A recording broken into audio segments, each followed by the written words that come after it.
Hi, I'm Dr. David Hilmers, and I'm very happy to be here today.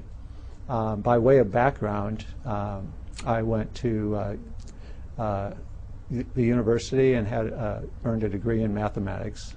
Later on, I got 2 graduate degrees in electrical engineering, and then was fortunate enough to be selected as a NASA astronaut. While I was at NASA, I was fortunate enough to fly on 4 shuttle missions and had a chance to look at God's creation, both looking outward towards the universe and also back to Earth to see what He has created. Later on, I retired from NASA and went on to become a physician. And where I work now is in Houston, Texas, at the Baylor College of Medicine, where I teach, do research, see patients, and support a number of medical missions abroad. I think that the proper use of science is that we must always remember that religion, since it's based on a faith in a power that we really can't comprehend, supersedes science. And I think that Scripture really states it very well when it says that faith is being sure of what we cannot see, and it's being certain of what we hope for. I think that science can help us strengthen our faith, but we need to be very careful when we see that science is trying to prove or disprove an article of our faith, because it's then that religion stops being grounded in faith and instead just simply becomes an extension of our scientific knowledge. So what we're looking at on this picture appears to be what we call a lunar rill. A lunar rill is a long, narrow depression on the moon's surface. And you might think of this as an enormous ditch or maybe a small canyon, certainly not on the scale of the Grand Canyon, for example.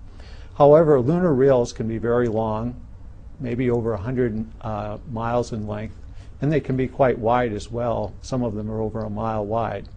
Their depth can be several hundred feet or more, but their depth is certainly on a scale of the diameter of the moon is a very, very small proportion of the size of the moon. Lunar geologists usually categorize lunar rills into 1 of 3 types depending on their shape. One type of lunar rill is called a sinuous rill, and that is one that wanders or meanders, and it's got many, many curves. A second type is called the arcuate rill, and this type of rill has a very smooth curve. The third type is called a straight or linear rill, which is, as its name implies, is very straight. Each type of lunar rill seems to have, or is thought to have, a different origin. As to the question, do these rills or similar structures exist on other planets or moons, it's thought that rills or similar structures do exist on other moons or other planets in our solar system. It's thought that the mechanism might be different than the mechanism that formed the rills on the moon. One might ask, do these rills constitute proof that the moon split at one time or the other? And it's thought that lunar rills form through volcanic activity or by shifts in fault lines, much like we have here on Earth when earthquakes form. It's thought that if there was any type of split that was sufficient to cut the moon in half, for example, that this would be an event that was so cataclysmic that would be catastrophic to the moon itself, and that its orbit would have shifted in a way that we probably would have detected this. So there's no real evidence that we have that at any time in past history that the moon actually split. Some of the main theories about how lunar rills formed are through volcanic activities, whether they're channels of lava flow that formed these meandering type of rills, or if it's through a large flow over what we call the seas of the moon that caused these rills, which would be more like the arcuate rills. And it's finally thought that the straight reels or the linear reels were actually caused by earthquake-like activity on the moon, in which fault lines shifted and caused cracks in the moon's surface.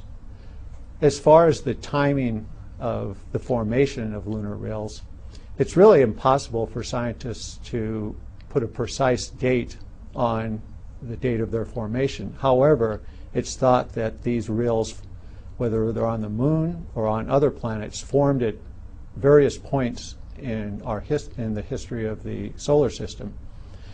And it probably occurred over a very long period of time based on the evidence that we have, rather than on one single event. I'm not a planetary scientist, but there is no report that I've ever seen or have heard of that states that the moon at any time in its history split into two parts. I think that as a scientist, though, we can look at the results of such an event. It would had to have been a cataclysmic or catastrophic event that would irrevocably affected the shape and the orbit of the moon. It couldn't have remained in a stable orbit if that had actually happened.